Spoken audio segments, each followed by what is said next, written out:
Hello friends, welcome to my channel Mastaki Pathshala very learn English better through Bengali, যেখানে তুমি ইংরেজি শিখবে বাংলায় অনেক বেটার ভাবে। বন্ধুরা, ওয়েস্ট বেঙ্গল বোর্ড ক্লাস 12-এ তোমাদের সিলেবাসে 4টি গল্প আছে। তার মধ্যে প্রথম গল্পটি দ্য আইজ হ্যাভ ইট, চোখ যা দেখতে পায়। দ্য আইজ হ্যাভ ইট লিখেছেন রাস্কিন বন্ড। তোমাদের সিলেবাসে প্রথমেই এই গল্পটি আছে এবং এই গল্পটি খুব মিষ্টি একটি গল্প, খুব সুন্দর একটি রোম্যান্টিক গল্প, যেটা প্রত্যেকটি ছেলে মেয়ের পড়তে প্রচণ্ড ভালো লাগে। আই হোপ আজকের লেসনটাও তোমরা এনজয় করবে, কারণ আজকে আমি গল্পটি line by line, word by word তোমাদেরকে পড়াবো, তোমাদের বাংলা মানে করে বোঝানোর চেষ্টা করব এবং অবশ্যই তোমাদের পরীক্ষা পারপাসে কোথা থেকে প্রশ্ন আসে, কিভাবে প্রশ্ন আসে সেগুলো তোমাদেরকে বলবো। সুতরাং আমি আশা করি আজকে ক্লাসটা তোমরা মন দিয়ে দেখবে। তোমাদের বুঝতে কোথাও অসুবিধা হলে অবশ্যই তোমরা আমাকে কমেন্টে লিখে জানাবে, আমি তোমাদের ডাউট ক্লিয়ার করার চেষ্টা করব। তাহলে শুরু করছি আজকের লেসন। গল্পটি শুরু করার আগে প্রথমেই আমাদের অল্প একটু জেনে নিতে হবে গল্পের লেখক সম্পর্কে, রাস্কিন বন্ড সম্পর্কে। Ruskin Bond is a widely known writer of Indian origin who writes in English. Ruskin Bond প্রচণ্ডভাবেই পরিচিত, প্রচণ্ডভাবেই ফেমাস একজন ইন্ডিয়ান রাইটার, ওকে, ভারতীয় একজন লেখক যিনি ইংরেজিতে লেখেন। Ruskin Bond, Mulk Raj Anand, R K Narayan, এরা সমস্ত লেখকরা ইংরেজিতে লিখতে শুরু করেছিলেন, ইন্ডিয়ান হয়েও ইংরেজিতে লিখতে শুরু করেছিলেন, যাতে অনেক বেশি মানুষের কাছে তাদের লেখা পৌঁছতে পারে। He was born to Edith Clarke and Aubrey Alexander Bond in 1934, Kasoli, Punjab. তার বাবা মা ছিলেন এডিথ ক্লার্ক এবং অব্রে আলেকজান্ডার বন্ড। তিনি জন্মগ্রহণ করেছিলেন পাঞ্জাবের কাসৌলি 1934-এ। His father taught English to the princesses of Jamnagar palace. তার বাবা জামনগর রাজবাড়ির যে প্রিন্সেসেস ছিল, মানে যে রাজকুমারীরা ছিল, তাদেরকে তিনি ইংরেজি শেখাতেন। Later, his father joined the Royal Air Force, এবং পরবর্তীকালে তার বাবা যে রাজার যে এয়ারফোর্স ছিল, রয়্যাল এয়ারফোর্স, সেখানে তিনি জয়েন করেন। So, Ruskin Bond, along with his mother and sister, went to live at his maternal home at Dehradun. তারপরে কি হয়, রাস্কিন বন্ড তার বোনের সাথে এবং তার মায়ের সাথে চলে যায় তার মামাবাড়ি দেহরাদুনে, সেখানে থাকতে। He started writing at an early age. খুব কম বয়স থেকে রাস্কিন বন্ড লেখালেখি শুরু করেন। The setting for most of his stories are the hills of the Himalayas, এবং তার গল্প, বেশিরভাগ গল্পের যে সেটিংটা, গল্পটা লেখা হচ্ছে, সেই পরিপ্রেক্ষিতটা বা সেই কনটেক্সটটা, সেটা হচ্ছে হিমালয়ের যে পাহাড়, হিমালয়ের যে জঙ্গল, সেখানে। Among his most notable works are The Room on the Roof, The Angry River, Rain in the Mountains. তার বেশ কিছু গুরুত্বপূর্ণ লেখা, The Room on the Roof, The Angry River, Rain in the Mountains. He was awarded the Sahitya Academy Award in 1992 for his novel Our Trees Still Grow in Dehra. Our Trees Still Grow in Dehra এই বইটার জন্য, এই নভেলটার জন্য 1992 সালে তাকে সাহিত্য academy পুরস্কার দেওয়া হয়। He has written hundreds of short stories, essays, novellas and books for children. তিনি বাচ্চাদের জন্য কয়েকশো ছোট গল্প, এসে, ছোট নভেল, ছোট উপন্যাস কিংবা বড় উপন্যাস লিখেছেন। He was awarded the Padma Shri in 1999. He was awarded the Padma Shri in 1999 and Padma Bhushan in 2014. 1999 সালে তাকে পদ্মশ্রী পুরস্কার দেওয়া হয় এবং 1999 সালে তাকে পদ্মশ্রী পুরস্কার দেওয়া হয় এবং 2014 সালে তাকে পদ্মভূষণ পুরস্কারে ভূষিত করা হয়। He lives with his adopted family in Mussoorie. বর্তমানে তিনি তার অ্যাডপ্টেড ফ্যামিলির সাথে মাসৌরিতে বসবাস করেন। লেখক পরিচিতির পরে আমরা গল্পটি সম্পর্কে একটু ধারণা দেখব, যে গল্পটা কি বিষয়, গল্পের মধ্যে কি বলতে চেয়েছেন লেখক। In this story, Bond exploits the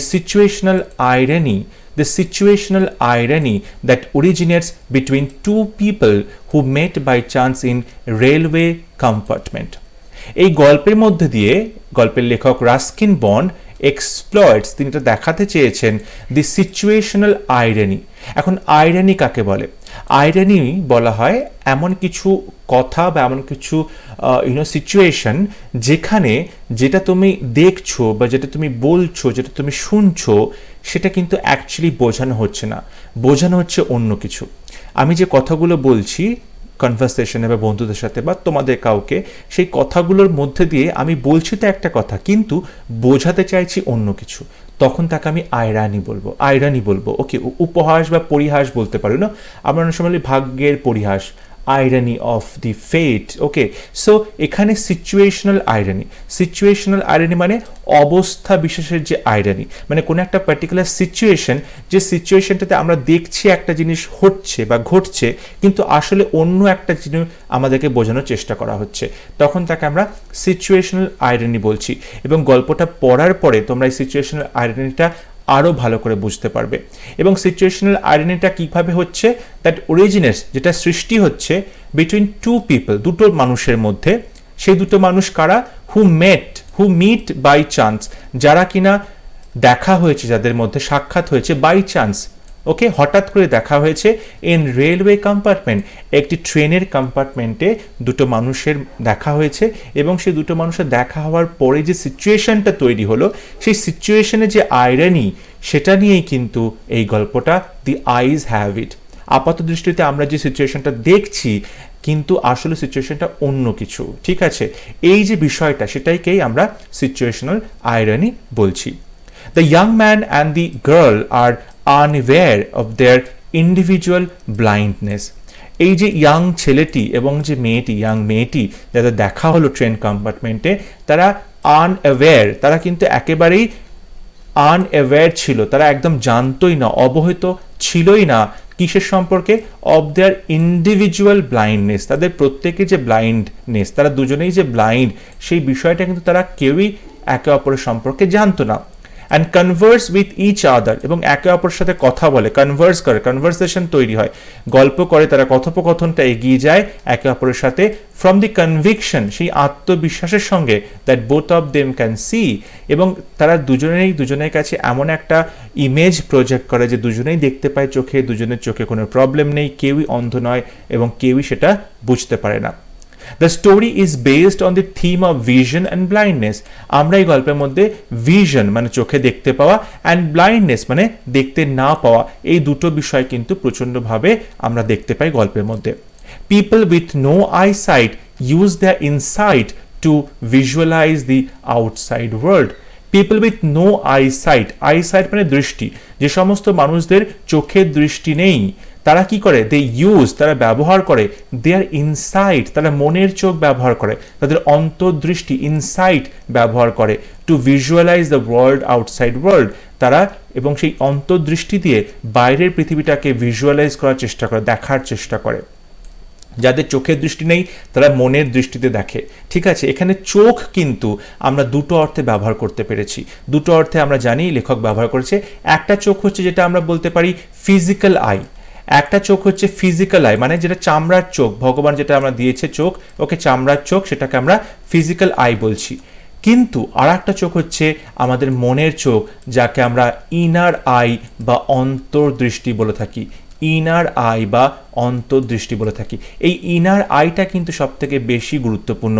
যদি কারোর বাইরের চোখ নাও থাকে, ফিজিক্যাল আই নাও থাকে, তাও কিন্তু সে পৃথিবীকে দেখতে পায়, তাই ইনার আই দিয়ে, তার পারসেপশন দিয়ে, তার ইম্যাজিনেশন, কল্পনা দিয়ে। Okay, the theme of blindness also refers to the theme love is blind. বলছে দ্য থিম অফ ব্লাইন্ডনেস, এই যে অন্ধর যে থিমটা নিয়ে এসছে, অন্ধত্বের যে থিমটা নিয়ে এসছেন লেখক, এটা কিন্তু আর একটা জিনিস রেফার করছে। কি রেফার করছে? টু দ্য থিম অফ, এখানে একটা অফ হবে, to the theme of love is blind, ভালোবাসা অন্ধ। সেই থিমটাও কিন্তু এখানে ব্লাইন্ডনেস দিয়ে লেখক বোঝানোর চেষ্টা করছে। ভালোবাসা অন্ধ কিভাবে, আর এখানে অন্ধত্বটা কিভাবে লেখক ফুটিয়ে তুলেছেন গল্পের মধ্যে, সেটা তো গল্প পড়লেই তোমরা খুব পরিষ্কারভাবে বুঝতে পারবে। The inner eye or the imagination helps to perceive the world more sensibly than the physical eyesight. বলছে ইনার আই, এই যে মনের যে চোখ, অন্তর্দৃষ্টি, কিংবা আমাদের যে ইমাজিনেশন, কল্পনা শক্তি, সেটা আমাদেরকে কি করে? হেল্প করে টু পারসিভ, এই বিষয়টা বোঝার জন্য, অনুভব করার জন্য, উপলব্ধি করার জন্য। কি উপলব্ধি করার জন্য? দ্য ওয়ার্ল্ড, এই সারা পৃথিবীকে। কিভাবে উপলব্ধি করবে? মোর সেন্সিবলি, অনেক বেশি সেন্সিবিলিটির সঙ্গে তারা উপলব্ধি করবে, অনেক বেশি উপলব্ধি করতে পারবে দ্যান দি ফিজিক্যাল আইসাইট। যেরকমভাবে আমাদের চোখ থাকলে, আমাদের চামড়ার চোখ থাকলে, সেই দৃষ্টি থাকলে আমরা যেরকমভাবে দেখতে পেতাম, তার থেকে অনেক বেশি ভালো সেন্সিবলি আমরা দেখতে পাবো আমাদের ইম্যাজিনেশন দিয়ে, আমাদের অন্তর্দৃষ্টি দিয়ে।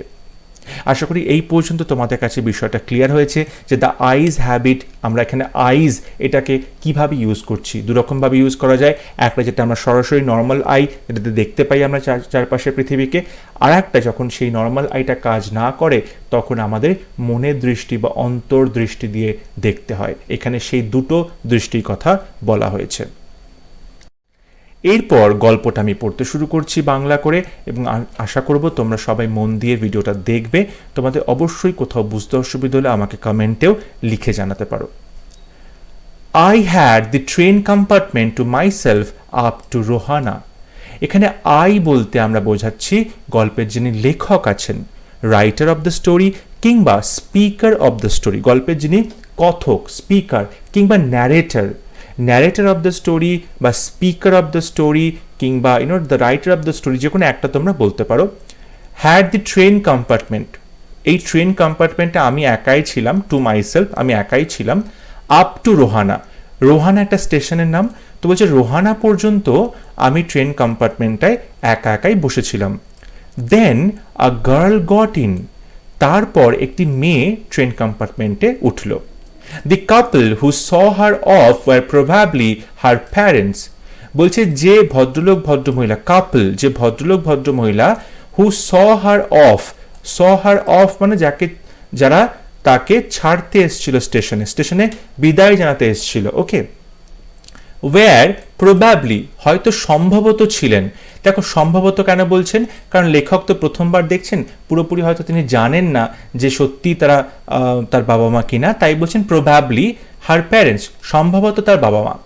যে ভদ্রলোক ভদ্রমহিলা মেয়েটিকে স্টেশনে ছাড়তে এসেছিলেন তারা হয় সম্ভবত তার বাবা মা হতে পারে।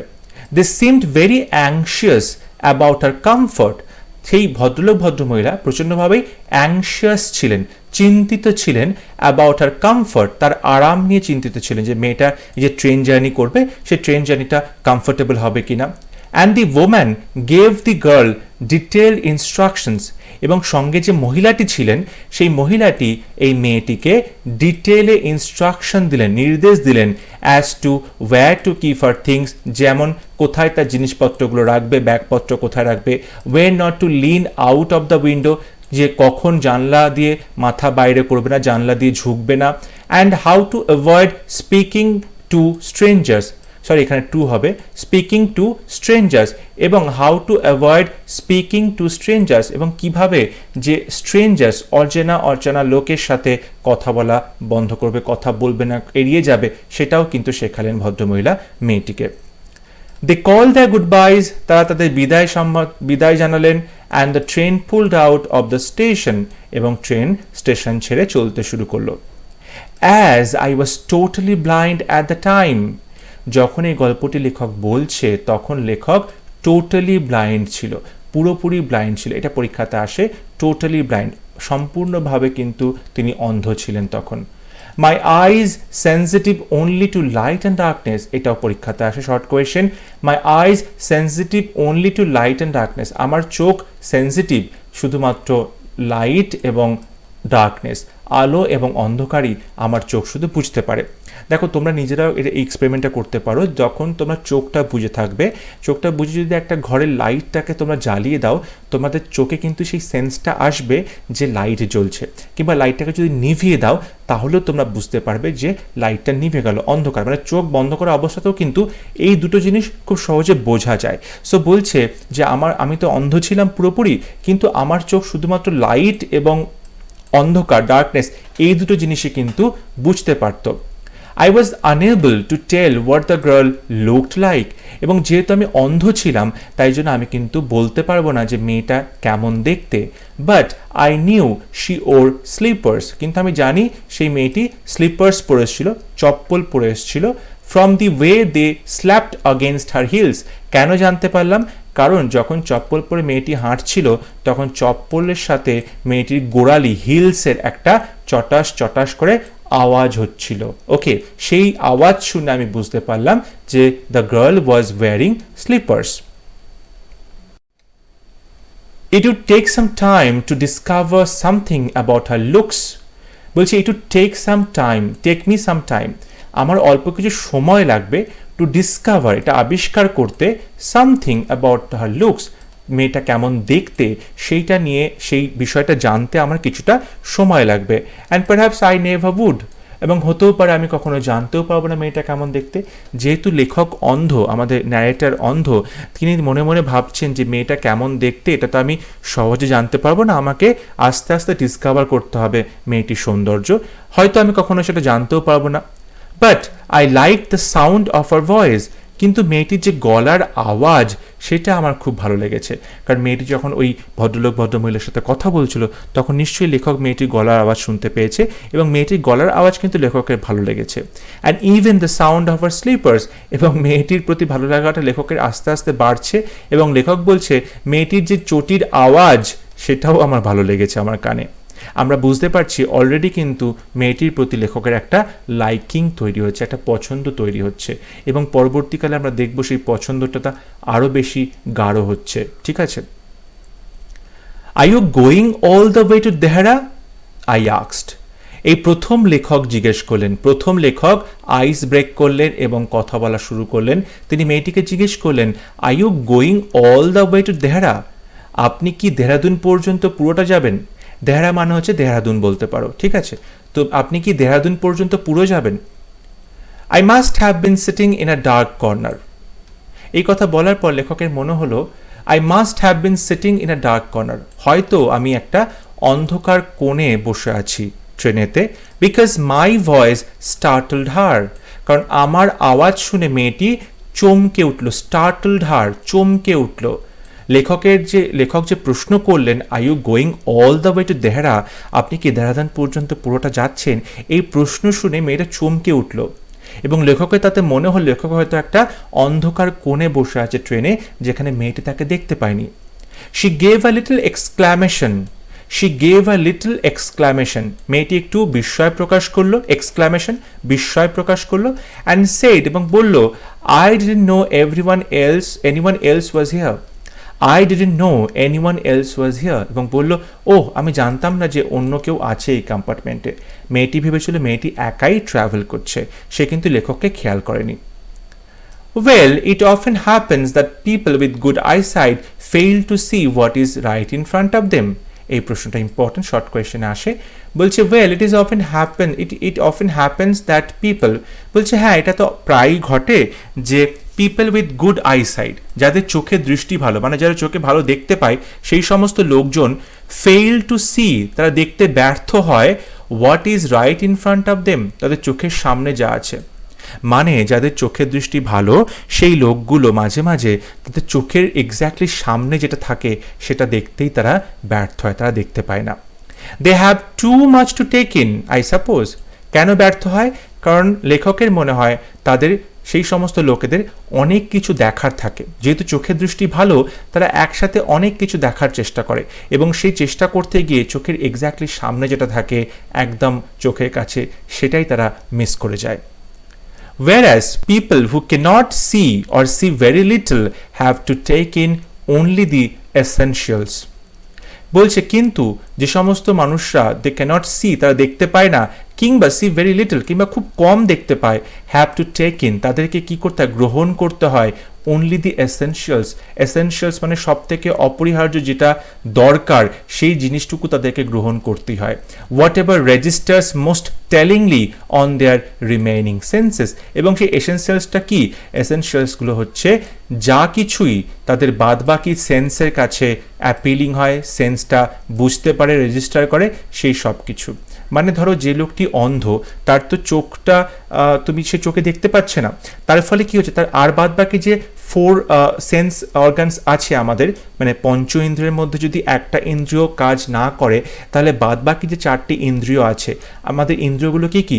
চক্ষু, কর্ণ, নাসিকা, ত্বক এবং জিহ্বা, তাই তো? এই যে 5টা ইন্দ্রিয় আছে, পঞ্চ ইন্দ্রিয় যাকে বলা হয়, এই পঞ্চ ইন্দ্রিয়ের মধ্যে যদি কোনো একটা ইন্দ্রিয় কাজ না করে, এক্ষেত্রে চোখ কাজ করছে না, তাহলে কি হয়, বাদ বাকি যে 4টি ইন্দ্রিয় রইল সেই ইন্দ্রিয়গুলো দিয়ে খুব বেশি করে ব্যাপারটা বোঝার চেষ্টা করতে হয়। সেই ইন্দ্রিয়গুলোকে কাজে লাগিয়ে কি করতে হয়, অন্য যে ইন্দ্রিয় কাজ করে না তার অভাবটা পূরণ করতে হয়। তাই বলছে যাদের চোখে দৃষ্টি নেই তাদেরকে শুধুমাত্র এসেনশিয়ালস যেটা দরকার সেই সেন্সটাই কিন্তু তাদেরকে নিতে হয়, বাদবাকি যে রিমেইনিং সেন্সেস আছে, বাদবাকি যে সেন্স অর্গানগুলো আছে সেই সেন্স অর্গানগুলো দিয়ে। I didn't see you either, I said. লেখক মেয়েটি সেই কথা শুনে বললেন, ও আমিও না আপনাকে ঠিক দেখতে পাইনি, but I heard you come in, কিন্তু আমি শুনলাম যে আপনি আসলেন, ভেতরে ঢুকলেন। I wondered if I would be able to prevent her from discovering that I was blind. এই কথা বলার পর লেখকের হঠাৎ করেই মনে একটা চিন্তা হলো, একটা ওয়ান্ডার্ড হলো। তিনি ভাবতে আরম্ভ করলেন, if I would be able, আমি সমর্থ হব কি না, টু প্রিভেন্ট, আটকাতে মেয়েটিকে, হার, ফ্রম, কি থেকে আটকাতে, ফ্রম ডিসকভারিং, আবিষ্কার করা থেকে আটকাতে। কি আবিষ্কার করছে? That I was blind. লেখক যে অন্ধ সেই ব্যাপারটা লেখক মেয়েটিকে জানাতে চাইছেন না। অবশ্যই যাদের কোনো একটা সেন্স অর্গান কাজ করে না বা যারা ফিজিক্যালি চ্যালেঞ্জড হয় তাদের মধ্যে একটা হীনমন্যতা কাজ করে, তারা তাদের অক্ষমতা সবার সামনে প্রকাশ করতে চায় না সহজে, এবং লেখকও তার ব্যতিক্রম নন। লেখক নিজের অন্ধত্বের কথা কিন্তু লুকিয়ে যেতে চাইছেন মেয়েটির থেকে। তাই লেখক ভাবছে, আমি কি পারবো মেয়েটির কাছ থেকে নিজের অন্ধত্বের কথা লুকোতে, যাতে মেয়েটি ডিসকভার না করতে পারে যে আমি অন্ধ বলে। প্রোভাইডেড, যদি না, I keep to my seat, যদি আমি আমার সিটেই বসে থাকি, আই থট, আমি ভাবলাম, ইট শুডন্ট বি টু ডিফিকাল্ট, তাহলে খুব একটা কষ্টকর হবে না আমার অন্ধত্বের কথাটা লুকিয়ে রাখতে। যদি লেখক নিজের সিটেই নিজে সবসময় বসে থাকে, সিট ছেড়ে না উঠে দাঁড়ায়, তাহলেই কিন্তু সহজে বোঝা যাবে না যে লেখক অন্ধ বলে, কারণ সে তো বসে আছে, তাকে কিছু কাজ করতে হচ্ছে না, উঠে এদিক ওদিক চলাফেরা করতে হচ্ছে না যে বুঝতে পারবে লেখক অন্ধ বলে, এক জায়গায় চুপচাপ বসে আছে, সুতরাং খুব একটা ডিফিকাল্ট হবে না এই ব্যাপারটা লুকোনোর জন্য। The girl said, I am getting off at Saharanpur, important. মেয়েটি বলছে, আই এম গেটিং অফ, আমি নেমে যাব, অ্যাট শাহরানপুর, শাহরানপুর বলে একটি স্টেশন, সেই স্টেশনে নেমে যাব। My aunt is meeting me there, আমার আন্ট আসছে সেখানে আমাকে স্টেশনে নিতে। Then I had better not get too familiar, I replied. তখন লেখক বলছে, ও তাহলে তো আপনার সাথে বেশি কথা বলাটা আমার ঠিক হবে না, বা আপনার সাথে পরিচয় করাটা, টু ফ্যামিলিয়ার হওয়াটা আমার খুব একটা উচিত নয়। আন্টস আর ইউজুয়ালি formidable creature, খুব ইম্পর্টেন্ট, বলছে আন্টস আর ইউজুয়ালি formidable creatures, বলছে এই আন্ট গোত্রের যে মহিলারা হয় তারা কিন্তু প্রচণ্ডভাবেই formidable creatures, মানে ওদের থেকে যত দূরে থাকা যায় ততই মঙ্গল। formidable মানে ওদের সাথে মেশা বারণ, ক্রিচার্স মানে প্রাণী, ক্রিচার্স মানে প্রাণী। বলছে আন্টসরা এমন মানুষ হন যারা একদমই পছন্দ করেন না যে একটি ইয়াং ছেলে একটি ইয়াং মেয়ের সাথে গল্প করবে, তারা বন্ধুর মতো মিশবে, তারা একদম ব্যাপারটাকে সহজভাবে নেয় না। সেই জন্য যখন আপনার আন্ট আসছে আপনাকে স্টেশনে নিতে, আমার তখন উচিত আপনার থেকে দূরে থাকা, আপনার সাথে বেশি পরিচয় না করা। Where are you going? she asked. এরপর এই মেয়েটি তাকে জিজ্ঞেস করলো, লেখককে জিজ্ঞেস করলো, আপনি কত দূর যাচ্ছেন? টু দেহরা, আমি দেহরাদুন যাব, অ্যান্ড দেন টু মাসৌরি, এবং সেখান থেকে মাসৌরি যাব। আমি প্রথমে দেহরাদুন যাব এবং তারপর সেখান থেকে মাসৌরি যাব। Oh how lucky you are, oh কি ভাগ্য আপনার। I wish I were going to Mussoorie, oh আমিও যদি আপনার মতো মাসৌরি যেতে পারতাম। আই লাভ দ্য হিলস, আমার পাহাড় ভীষণ ভালো লাগে জানেন, স্পেশালি ইন অক্টোবর, স্পেশালি এই অক্টোবর মাসে পাহাড়ের যে সৌন্দর্য সেটা আমার প্রচণ্ড ভালো লাগে। কারণ অক্টোবর মাসে কি কোনো স্পেশাল কিছু হয় পাহাড়ে যে পাহাড় বেশি ভালো লাগে? Yes, this is the best time, I said calling on my memories.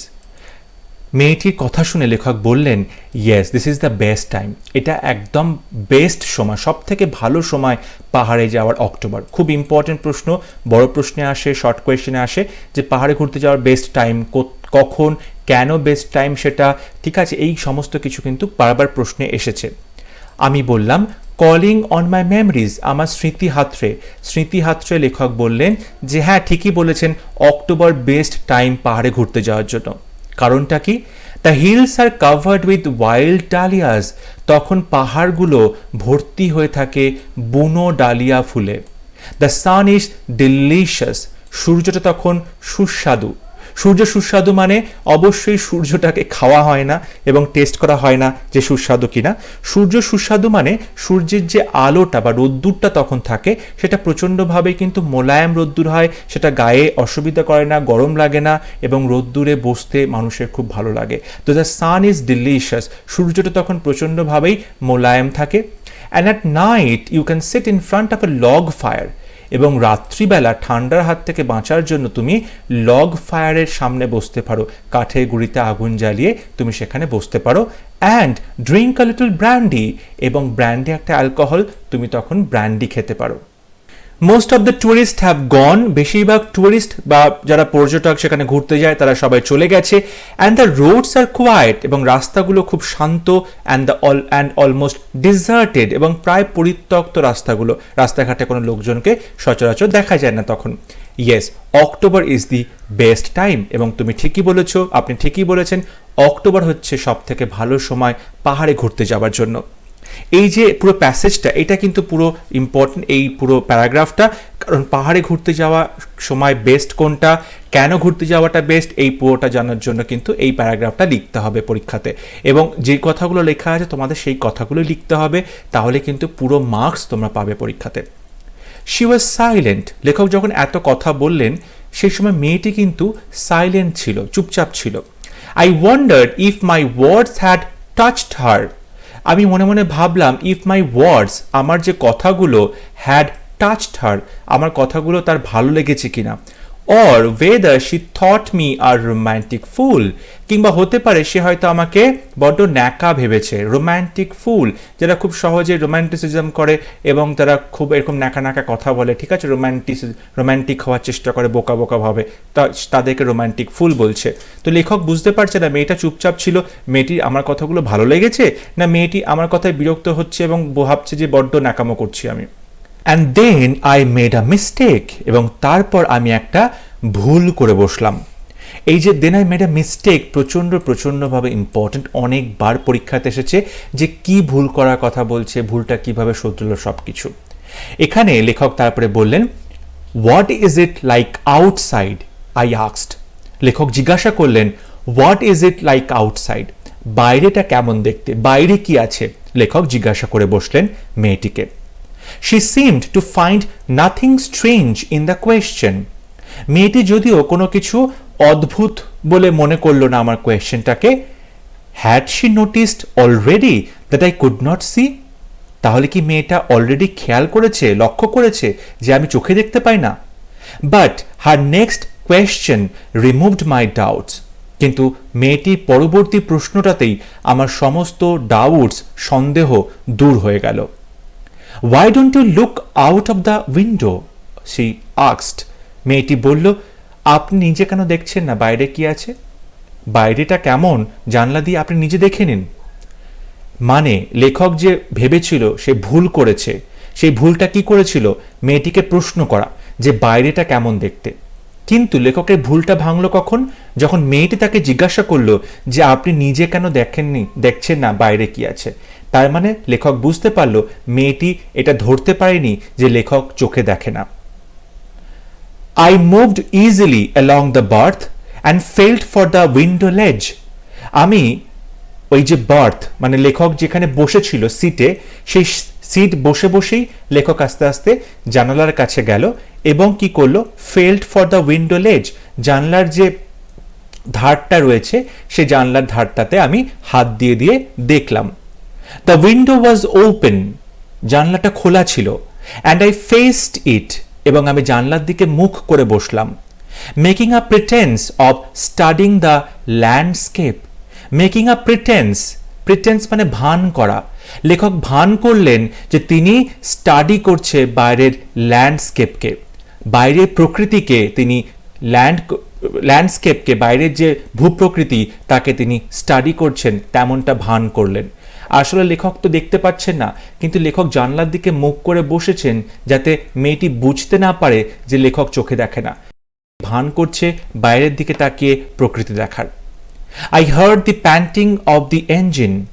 আমি শুনতে পেলাম ইঞ্জিনের যে আওয়াজ, প্যান্টিং মানে যে শ্বাস প্রশ্বাস নিচ্ছে সেই ইঞ্জিনটা। The rumble of the wheels, এবং চাকার যে ঘরঘরানির শব্দ সেটা আমি শুনতে পেলাম। And in my mind's eye, এবং মনের চোখ দিয়ে আমি দেখলাম, I could see telegraph post flashing by, এবং মনের চোখ দিয়ে আমি দেখলাম টেলিগ্রাফের যে পোস্টগুলো আছে রেল লাইনের পাশে সেগুলো একের পর এক পেছনে চলে যাচ্ছে। যেহেতু গাড়িটা সামনের দিকে এগোচ্ছে, ওই পোস্টগুলো, যে টেলিগ্রাফের পোস্টগুলো, তারের যে পোস্টগুলো আছে সেগুলো পেছন দিকে ছুটে ছুটে চলে যাচ্ছে। এই প্রশ্নটা খুব ইম্পর্টেন্ট যে লেখক মাইন্ডস আইতে কি দেখেছিলেন, মনের চোখ দিয়ে কি কি দেখেছিলেন। Have you noticed, I ventured. কিছুক্ষণ সেরকমভাবে থাকার পর আমি প্রশ্ন করলাম, আমি বললাম, হ্যাভ ইউ নোটিসড, আচ্ছা আপনি কি খেয়াল করে দেখেছেন, that the trees seem to be moving while we seem to be standing still, that the trees seem to be moving, গাছগুলো দৌড়চ্ছে, গাছগুলো চলছে, while we seem to be standing still, যখন আমরা চুপচাপ দাঁড়িয়ে আছি বা চুপচাপ বসে আছি। এটাকে আপনি খেয়াল করে দেখেছেন যে আমরা চুপচাপ বসে আছি কিন্তু গাছগুলো একের পর এক দৌড়ে দৌড়ে পেছন দিকে চলে যাচ্ছে। That always happens, she said. মেয়েটি বললেন, সেটা তো সবসময় হয়, সবসময় তেমনটা হয়। যখন আমরা ট্রেনে বসে থাকি তখন ট্রেনটা তো সামনের দিকে এগোচ্ছে, আমরা চুপচাপ বসে আছি, কিন্তু ট্রেনের পাশে যে গাছপালাগুলো, প্রকৃতিগুলো, ঘরবাড়িগুলো, সেগুলো যেন মনে হয় পেছন দিকে দৌড়ে দৌড়ে চলে যাচ্ছে। আসলে কিন্তু কেউই দৌড়চ্ছে না, যেহেতু ট্রেনটা একটা স্পিডে রয়েছে, মোশনে রয়েছে। ট্রেনটার মধ্যে আমি চুপচাপ বসে আছি, ট্রেনটার মধ্যে আমি চুপচাপ বসে আছি, কিন্তু বাইরের প্রকৃতি ছুটছে বলে মনে হয়, কারণ ট্রেনটা কিন্তু একটা মোশনে রয়েছে, গতিতে রয়েছে। She said, do you see any animals? মেয়েটি তারপর জিজ্ঞাসা করলেন, আচ্ছা আপনি কি কোনো অ্যানিমালস দেখতে পাচ্ছেন, কোনো জন্তু জানোয়ার দেখতে পাচ্ছেন বাইরে? No, I answered quite confidently. আমি অনেকটা আত্মবিশ্বাস নিয়ে বললাম যে না, আমি কোনো জন্তু জানোয়ার দেখতে পাচ্ছি না।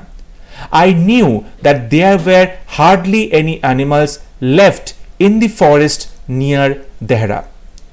I knew, আমি জানতাম, there were hardly any animals, সেখানে কোনো রকম অ্যানিমালস নেই in the forest near Dehra. আমি জানতাম দেহরাদুনের কাছে যে জঙ্গল, সেই জঙ্গলে প্রায় কোনো জন্তু জানোয়ার দেখাই যায় না। এখানে হার্ডলি এনি অ্যানিমালস মানে প্রায় জন্তু জানোয়ার নেই বললেই চলে। এইখানে হার্ডলিটা কিন্তু মানে নেগেটিভ অর্থে বোঝানো হচ্ছে, প্রায় জন্তু জানোয়ার নেই বললেই চলে। আই হোপ আজকের লেসন তোমরা বুঝতে পেরেছো। বাংলা মানে করে যেগুলো যতটুকু আমি পড়িয়েছি আজকে ততটুকু তোমাদের কাছে জলের মতো পরিষ্কার হয়ে গেছে।